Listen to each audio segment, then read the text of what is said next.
नमस्कार। मुद्दा तो है, मैं आपका स्वागत है। मैं हूं आपके साथ ब्रजेश चौक से। आज मुद्दा है स्कूल में मजहबी पाठ का। जी हां, जिस शिक्षा के मंदिर में ज्ञान का दीपक जलना चाहिए, वहां की प्रिंसिपल खुद मजहबी पाठ पढ़ा रही थी।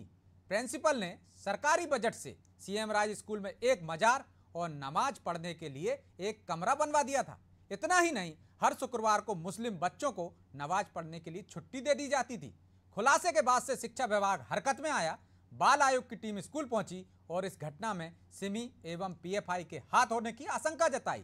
इसके साथ ही खुलासा हुआ कि ऐसा सिर्फ एक सरकारी स्कूल में नहीं बल्कि 3 सरकारी स्कूलों में हुआ है।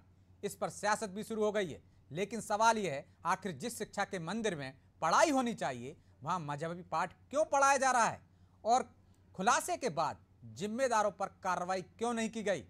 तो स्कूल में मजहबी पाठ पर चर्चा शुरू करें उससे पहले देखिए एक खास रिपोर्ट। ये तस्वीरें कहने को तो स्कूल की हैं, लेकिन अब ये शिक्षा का मंदिर धार्मिक स्थल में तब्दील हो गया है। जी हाँ, ये शासकीय उत्कृष्ट विद्यालय विदिशा की कुरवई का, जहाँ सीएम राइज स्कूल के 2 हिस्सों सहित कुल 3 सरकारी स्कूलों में मजारें बना दी गई।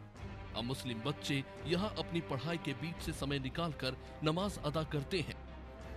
इस पूरे मामले का खुलासा तब हुआ जब राष्ट्रीय बाल अधिकार संरक्षण आयोग के अध्यक्ष प्रियंका कानूंगो ने स्कूल का निरीक्षण किया। प्रियंका का कहना है कि स्कूल में वंदे मातरम नहीं होता। राष्ट्रगान केवल 15 अगस्त और 26 जनवरी को ही होता है। तत्कालीन प्राचार्य शाइना फिरदौस ने बाकायदा स्कूल में नमाज के लिए अलग कमरा भी बनाया है। शिक्षा विभाग के अधिकारी खामोश बैठे हैं। यहाँ मुस्लिम बच्चों को शुक्रवार को नमाज के लिए स्कूल में छुट्टी दे दी जाती है। कानूंगो ने कहा कि ये पूरा मामला बहुत गंभीर है। इसमें पीएफआई और सीमी जैसे संगठनों का हाथ भी हो सकता है। इसकी गहन जांच होनी चाहिए। जो प्रिंसिपल थी, जिसको 15 अगस्त की इस जांच के आसपास हटाया गया, उस प्रिंसिपल के रहते यहाँ कभी वंदे मातरम गान नहीं हुआ। राष्ट्रगान केवल स्वतंत्रता दिवस और गणतंत्र दिवस पे किया जाता था। उस प्रिंसिपल ने खुद ने एक कमरा यहाँ पे आरक्षित किया हुआ था नमाज पढ़ने के लिए। हमको यहाँ पे ये भी पता चला कि स्कूल में पढ़ने वाले बच्चों को शुक्रवार को आधी छुट्टी में बच्चों को नमाज पढ़ने के लिए भेजना, ये अपने आप में अलग तरीके का मामला है जिस पर कार्रवाई की जानी चाहिए। तुम्हारे स्कूल में प्रार्थना कौन कौन सी होती है? प्रार्थना मध्य प्रदेश गान और ए मालिक तेरे बंदे हैं। और राष्ट्रगान? राष्ट्रगान कभी कभी कुछ मौकों पे होता था, 15 अगस्त 26 जनवरी मौकों पे होता है। और राष्ट्रगीत? राष्ट्रगीत भी नहीं हुआ। उधर स्कूल में मजार पर कांग्रेस ने सरकार को कटघरे में खड़ा कर दिया। कांग्रेस का कहना है कि कई स्कूलों में नवाबी जमाने से मजार बनी हुई है। बीजेपी समाज को बांटकर वोट बैंक की राजनीति कर रही है। वहीं बीजेपी इस मामले को समाज को तोड़ने वाली संदिग्ध गतिविधि बता रही है। बीजेपी का कहना है कि कांग्रेस फूट डालो राज करो और धर्म की राजनीति करती है। कुरवाई हो या भोपाल जो है, ये सब नवाबी स्टेट रहे और ज़माने में मजार बहुत से जगह बनी। यहाँ भोपाल में बहुत सी स्कूलों के प्रेमाइसेस में ये हैं और ये सब जांच का विषय है कि अभी बनाया कि कब बनाया। और दूसरा, जो बीजेपी के पास अब कुछ बचा नहीं है। महंगाई, बेरोजगारी, तमाम चीज़ें, लोग परेशान हैं पूरे कोविड के बाद, उस पर ध्यान दे नहीं रहे। तो ये वोट की राजनीति है कि सब चीज़ें को कनेक्ट कर दो और लोगों को बांटो आपस में और वोट की राजनीति करो। जो प्राचार्य थी उनके पति सेवानिवृत्त हो गए। उन्होंने वहाँ स्पोर्ट टीचर थे, मैडम प्राचार्य थी, उनकी दोनों की अनुमति से वहाँ मजार का निर्माण हुआ। तो ये सब जो विषय है ये गंभीर चिंता का विषय है। और यदि इसमें ऐसा संदेह होता है कि जो गतिविधियां या जो विचारधारा ऐसी हो जो समाज को तोड़ने का काम करे, तो उस पर तो बहुत चिंतन की आवश्यकता है। इसीलिए संबंधित विभाग ने प्रथम दृष्टया प्राचार्य महोदय को दोषी मानते हुए निलंबित किया है और बाकी जो विधि सम्मत प्रक्रिया है उसका पालन किया। फिलहाल मजार पर सियासी हाहाकार के बीच लोक शिक्षण आयुक्त ने प्राचार्य शाइना को सस्पेंड कर दिया है। वह स्कूल निरीक्षण के बाद सीमांकन और चबूतरे को तोड़ने के भी निर्देश हैं। लेकिन जब मजार का निर्माण किया गया उस समय ग्रामीणों की आपत्ति के बाद भी निर्माण कार्य क्यों नहीं रुकवाया गया। जिस तरीके से पूरे मामले में अधिकारियों की लापरवाही सामने आई है, ऐसे में सवाल है कि आखिर कब जिम्मेदारों की जवाबदेही तय होगी। ब्यूरो रिपोर्ट, अनादि टीवी भोपाल। तो इस मुद्दे पर चर्चा के लिए हमारे साथ मौजूद हैं शंकर लाल तिवारी, प्रदेश उपाध्यक्ष हैं बीजेपी से, अजय शाह कांग्रेस नेता हैं, डॉक्टर मोनिका वर्मा प्रोफेसर और प्रियांक कानून गो अध्यक्ष हैं राष्ट्रीय बाल अधिकार संरक्षण आयोग के। सभी मेहमानों का बहुत बहुत स्वागत है और सीधे हम प्रियांक कानून गो के पास चलेंगे। पहले आप तीनों चारों मेहमानों का स्वागत करते हैं। कानून गो साहब, बहुत बहुत स्वागत है आपका अनादि टीवी पर। प्रियांक जी, सुन रहे हैं आप मुझे? हाँ, मैं सुन पा रहा हूँ। सर, आपने दौरा किया, आपकी टीम ने दौरा किया, मजारें पाई गईं, अब आप केंद्र सरकार को रिपोर्ट देने वाले हैं। क्या क्या सिफारिशें करने वाले हैं और क्यों लगता है बाल आयोग को कि इसमें पीएफआई का हाथ हो सकता है, सिमी का हाथ हो सकता है? देखिए, बच्चों को जिस तरीके से रेडिकल किया जा रहा है, वहाँ पे 9-10th क्लास की लड़कियों ने स्कूल के प्रिंसिपल से डिमांड की है कि उन्हें एक कमरा दिया जाए नमाज पढ़ने के लिए। दिन में 1 बजे बच्चों को स्कूल में छुट्टी दे दी जाती है जुम्मे के रोज। प्रियांक जी की आवाज बढ़ाइए थोड़ा। जी सर। शुक्रवार के दिन में 1 बजे बच्चों को छुट्टी दे दी जाती है स्कूल से कि वो जाके नमाज पढ़ सके। स्कूल के अंदर प्रिंसिपल ने एक कमरा खुद के नमाज पढ़ने के लिए डेडिकेट कर रखा है। कुरवाई में मैंने 3 स्कूलों में 4 मज़ारें देखी। ये सब इस ओर इशारा करते हैं कि ये कोऑर्डिनेटेड एफर्ट्स हो सकते हैं। मध्य प्रदेश सिमी और पीएफआई जैसे संगठनों के निशाने पर हमेशा रहा है। बिल्कुल। बच्चों के मुस्लिम बच्चों के आउट ऑफ स्कूल होने का जो प्रतिशत है वह भयावह है। इसलिए हमको ऐसा भय है कि कहीं बच्चे खतरे में हो सकते हैं। ये जो टीचर्स, ये जो प्रिंसिपल, ये किसी के इन्फ्लुएंस में हो सकते हैं।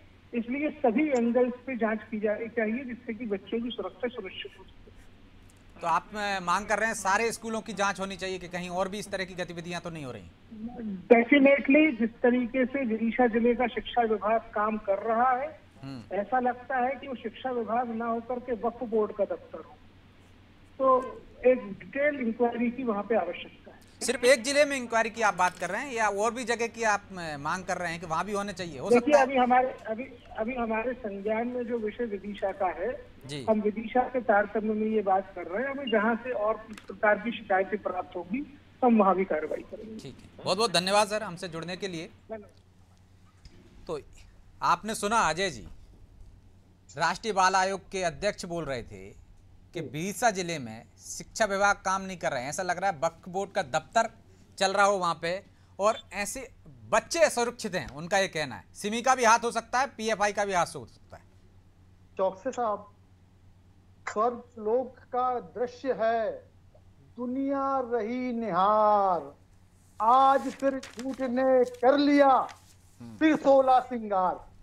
भाई, स्कूल हैं, सरकारी स्कूल हैं, कितने सालों से चल रहे हैं। 18 साल से बीजेपी काबिज है, तब इनको नहीं दिखाई दिया। और सबसे बड़ी बात तो यह है, आज हर जगह आपने ये देखा है कि मजार नुमा चबूतरे दिखे। चौकसे साहब, मैं अनादि टीवी के माध्यम से आपके दर्शकों से बोलना चाहता हूं कि मजारें चबूतरे कब से होने लगे? मजारें चबूतरे के उसमें नहीं होती साहब। ये तो क्या है कि अभी जो राहुल गांधी की जो भारत जोड़ो यात्रा निकल रही है और उस पे जो मधुर सुगंधित मोहब्बत का पैगाम चारों ओर फैल रहा है, उससे खड़ा के ये फिर से हमें नफरती जंग में ले जाने की कयावत है और कुछ भी नहीं है। ये घबरा गए हैं। और सबसे बड़ी बात तो यह है कि ये बीजेपी के लोग ये 30 तलवार जेल में हैं और बिल्किस बानो के सजा याफ्ता 11 बलात्कारी बाहर हैं। तो अजय जी, आपकी बात मान ली कि वो ऐसा कर रहे होंगे, लेकिन उन्होंने मजार तो बना नहीं दी ना, वो तो तस्वीर में दिख रही है। और वहां पे लोगों का कहना है कि कक्ष बना दिया गया और एक हिंदू टीचर ने जो रिटायर हो गए उन्होंने प्रतिमा स्थापना करने की मांग कर दी इस आधार पर कि उन्हें सरस्वती की प्रतिमा स्थापित करने की अनुमति दी जाए। चौकसे साहब, आपको याद दिलाना चाहता हूं, ज्यादा दिन नहीं हुए हैं, इसी भोपाल में जहां हम और आप बैठे हुए हैं, इसी डीबी मॉल में क्या हुआ था और उसके बाद क्या हो गया, सब साफ हो गया। ये तो सब क्या है साहब कि सिर्फ हिंदू मुसलमान को लड़ा के अपना उल्लू सीधे करने की कयावत है, इसके अलावा कुछ भी नहीं है। तो मतलब आप बीजेपी ये- करा रही है सब, सीधा सीधा आरोप आपका है। बिल्कुल ठीक है, तिवारी जी रुक कर लेते हैं। सीधा आरोप है तिवारी जी कि जो मोहब्बत का पैगाम दे रहे हैं राहुल गांधी, भारत जोड़ो यात्रा निकाल रहे हैं, उससे डर गए हैं आप लोग और इस तरह के हथकंडे आप खुद अपना रहे हैं। मजार बनवा रहे हैं, मॉल में आप नमाज पढ़वा रहे हैं। आदरणीय अजय जी बहुत अच्छे कवि और शायर भी हैं। ठीक, मुझे कई बार उनके साथ बैठने का मौका भोपाल में मिला है, याद ना होगा शायद। पर एक कहावत और है अजय जी, कहीं का ईंट कहीं का रोड़ा, अब भानुमति का कुनवा जोड़ा। ये आपने आज की घटना पर जिस पर डिबेट है, आप जैसे विद्वान व्यक्ति ने भारत जोड़ो यात्रा से जोड़ दी। अरे सवाल है मजार बनने न बनने का, सवाल है कि बच्चों की असुरक्षा का। इस पर आपका कोई जवाब नहीं है, कोई चिंता संज्ञान नहीं है।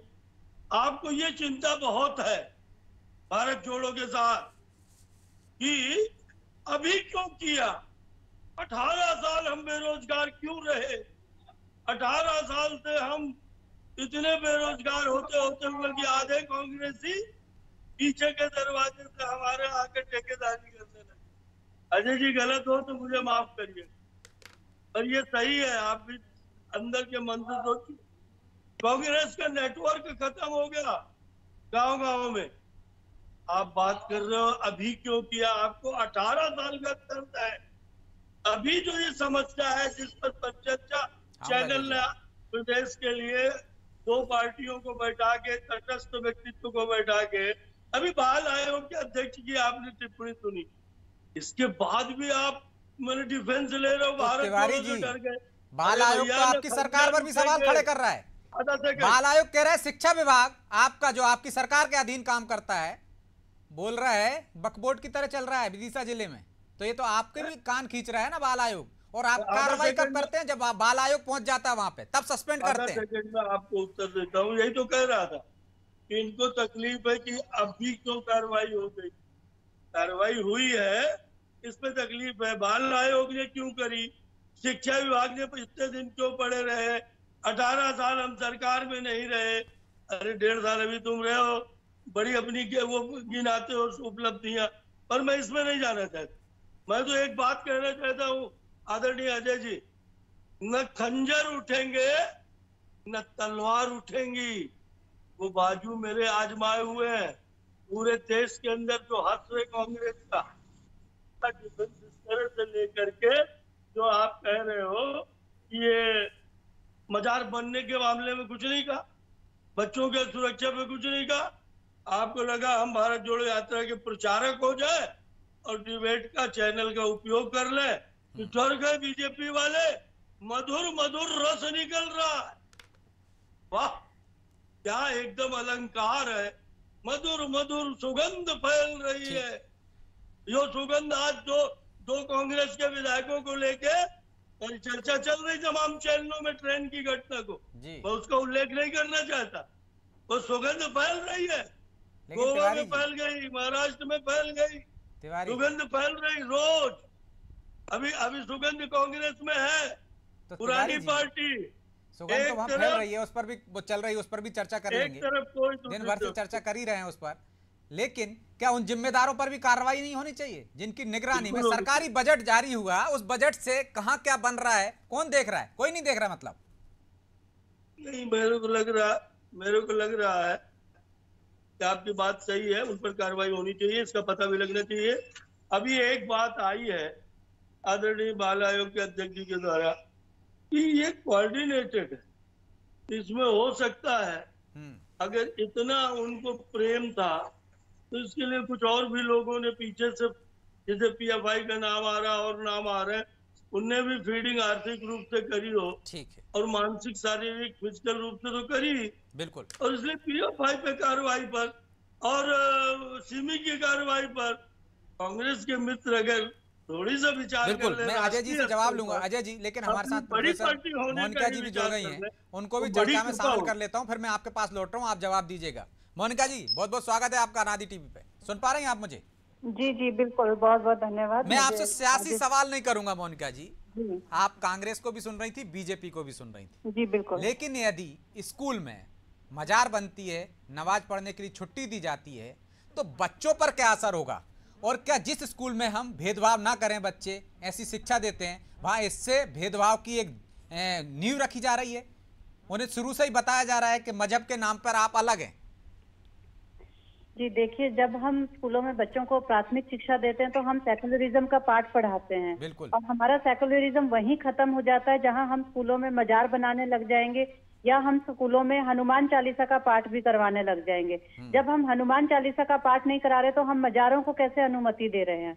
और ये एक अत्यंत गंभीर विषय है, जो आप देखिए भविष्य में जाकर के हमारा जो बच्चे आगे कल को भारत का भविष्य बनने जा रहे हैं, उन बच्चों के मानसिक पटल पर हम कौन सा एक चित्र का चित्रण कौन सा करने जा बीज बो रहे रहे हैं?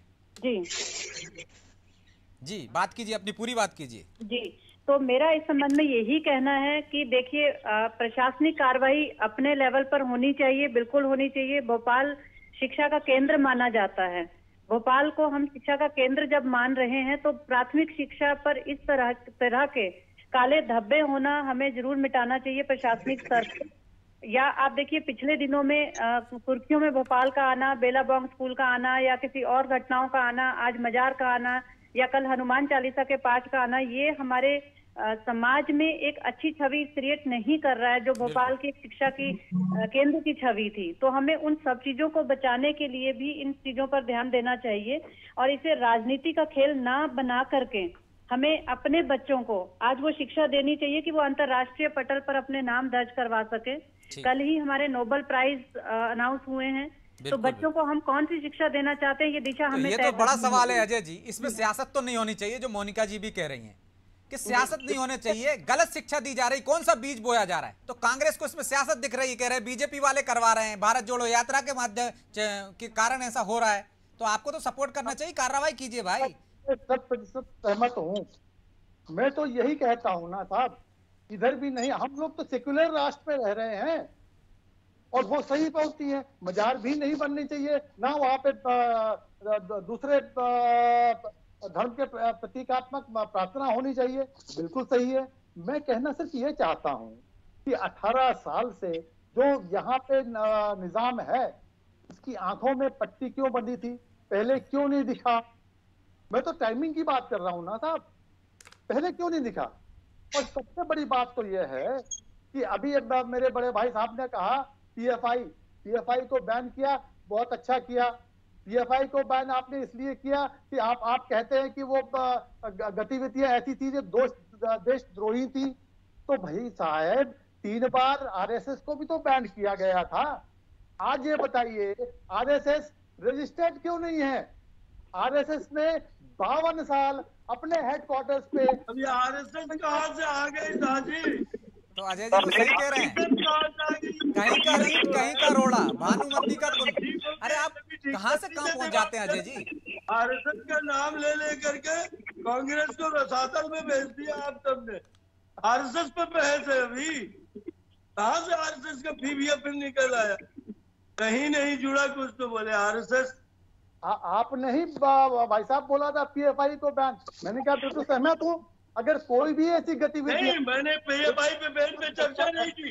मैंने कहा पीएफआई की भी मदद इसमें जुड़े हुए की एक बात आई है, उसकी जांच हो रही। पीएफआई पे बैन को बहुत पहले लग गया और वो देश की सरकार ने लगा दिया। अब आपको आंसू पीटना है, आपके पेट में मरोड़ हो रही है। आप कांग्रेस के लोग इसी तरह शिखंडी की तरह पीछे खड़े होकर बार करते हैं। या आपका रवैया कांग्रेस किसान आंदोलन में रहा, देश को अस्थिर करना, देश को सामुदायिक तनाव में, देश को दंगों में झोंकना, वोट बैंक और तुष्टीकरण की राजनीति करना, ये धंधे और आरएसएस के नाम का रोना। साहेब 700 लोग, किसान लोग मर गए, लेकिन बीजेपी के लिए उन्होंने सहानुभूति का बीजेपी ने एक शब्द नहीं दिया। आपने क्या किया? तो शहीद हो गए 700 लोग, अजय जी, एक साल आंदोलन चला। अजय जी, मुद्दे पे आइए ना प्लीज। क्या बच्चे असुरक्षित नहीं होंगे? वहां पे मजहबी पाठ पढ़ाया जाएगा। हम विदेशों में देखते हैं किस तरह से स्कूलों पर गन के गोलियां चलाई जाती हैं, बड़ी संख्या में बच्चे। और जब शुरू से ही आप बच्चों में ऐसा बीज बोएंगे तो जो आप सेक्युलरिज्म की बात करते हैं उसको तो धक्का लगेगा ही ना, वो तो और बढ़ावा हो जाएगा। चौकसे साहब बिल्कुल सहमत हूँ। मैडम ने भी यही कहा कि भाई आप ना तो हनुमान चालीसा का पाठ करें ना तो हनुमान चालीसा का पाठ तो हो ही नहीं रहा ना। वहां मंदिर है, या हम शिक्षा लेने भेजते हैं बच्चों को, किसी मजहबी शिक्षा में अगर लेना है तो आप किसी दूसरी जगह जाइए। शिक्षा के मंदिर में ये नहीं होना चाहिए। ये कांग्रेस का आज से नहीं, शुरू से ये स्टैंड रहा है। लेकिन आप ही कह रहे थे राहुल गांधी की यात्रा के चक्कर में ऐसा करवा रही है बीजेपी। आप जी, सीधा स्टैंड क्यों नहीं लेते, सीधी बात क्यों नहीं करते कि कार्रवाई कीजिए, गलत हो रहा है ये। तो अभी जो बाल आयोग के अध्यक्ष बोल रहे थे तब ये हो सकता है, वो हो सकता है, ये बोलिए ना, अपने रिपोर्ट में वो देना कि ये हुआ है, उस पे जांच हो। अरे हो सकता है मतलब क्या है? नहीं तो बाल आयोग थोड़ी नहीं जांच कर लेगा पीएफआई का हाथ है कि नहीं है। उनने ये कहा कि आशंका है कि कट्टरपंथी संगठनों का हाथ हो सकता है इस तरह की शिक्षा पद्धति में छेड़छाड़ कराने का, ताकि बच्चों में अभी से वो भाव भरा जा सके जिसकी वो आगे प्रचार करते हैं, प्रसार करते हैं। आप ये बताइए, ये मजारें जो बनी हैं तो डेफिनेटली इसका कुप्रभाव तो होगा। तो बाल आयोग लिख के क्यों नहीं दे रहा कि साहब इसके कुप्रभाव हो रहे हैं? क्यों घबरा के भाग रहा है? बाल आयोग का तो वही काम है ना, सिफारिश कर देगा वो, कार्रवाई तो सरकार को करना है, उसके पास बाकी अधिकार तो है नहीं है ना। अजय जी, आप भी जानते हैं कि बाल आयोग हो चाहे मानवाधिकार आयोग, सिर्फ सिफारिश कर सकते हैं। बिल्कुल, ये बिना दांत के शेर हैं ये सब। लेकिन इसके लिए जिम्मेदार तो आज की सरकार ही है ना साहब। वो क्या कर रही थी? उसने क्यों पट्टी बांध रखी थी? ठीक है तिवारी जी, 30 सेकंड में, सरकार आपकी जिम्मेदार है, अब तक क्या कर रही थी? ये कार्रवाई ऊपर से लेकर नीचे तक एक्शन क्यों नहीं लिया गया? भाजपा विधायक रामेश्वर शर्मा कह रहे हैं कि वो प्रिंसिपल अपने खर्चे पर उसको तोड़वाएं, नहीं तो उन पर कार्रवाई होगी, एफआईआर होगी। तो क्यों नहीं हुई अब तक? रामेश्वर जी कह रहे हैं वो ठीक कह रहे हैं, और वो नियम की बात कर रहे हैं। आज भी नगर निगमों में, नगर पालिकाओं में ये नियम है कि यदि आपने अवैध इंक्रोचमेंट करके रखा है उसे आप स्वयं तोड़वा लीजिए नोटिस मिलने के बाद। अगर यदि स्वयं आप नहीं तोड़वाएंगे, नगर निगम को फिर 7 दिन बाद तोड़ने आना पड़ा तो वो आपसे हर्जाना लेंगे, खर्चा लेंगे, तोड़वाई। उस विषय पे मैं नहीं जाना चाहता। बिल्कुल, मैं ये कह रहा हूँ कि वाह साथी कमाल कर रहे हैं, खुल के आओ ना। कहीं ये निगाहें, कहीं ये निशाना, जबरन की चदरिया ओढ़े बैठे हैं अपन है।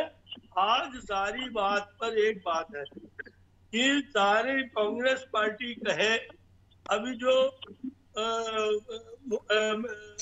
आदरणीय मोनिका जी ने कहा कि भैया ना हनुमान चालीसा की जरूरत है, न मजार की और न। बिल्कुल, बहरहाल अब समय इजाजत नहीं देता, इसलिए माफी चाहता हूं, आपको रोक रहा हूं तिवारी जी। इस चर्चा को यहीं विराम देना होगा। आप तीनों मेहमानों का बहुत बहुत धन्यवाद। तो ना स्कूल में मजार होना चाहिए, ना हनुमान चालीसा का पाठ। वहाँ सेकुलरिज्म की शिक्षा दी जाती है और वही शिक्षा दी जानी चाहिए, ना कि धर्म की शिक्षा। क्योंकि आप बच्चों में बचपन से ही ऐसे बीज बो दोगे तो उसके परिणाम आगे जाकर बड़े घातक होंगे। उम्मीद है इस मामले पे सियासतदार सियासत तो नहीं करेंगे, कम से कम इस पर सख्त कार्रवाई होनी चाहिए और सरकार को सख्त एक्शन लेना चाहिए। मुद्दा तो है में इतना ही। मुझे दीजिए इजाजत और आप देखते रहिए अनादि टीवी। नमस्कार।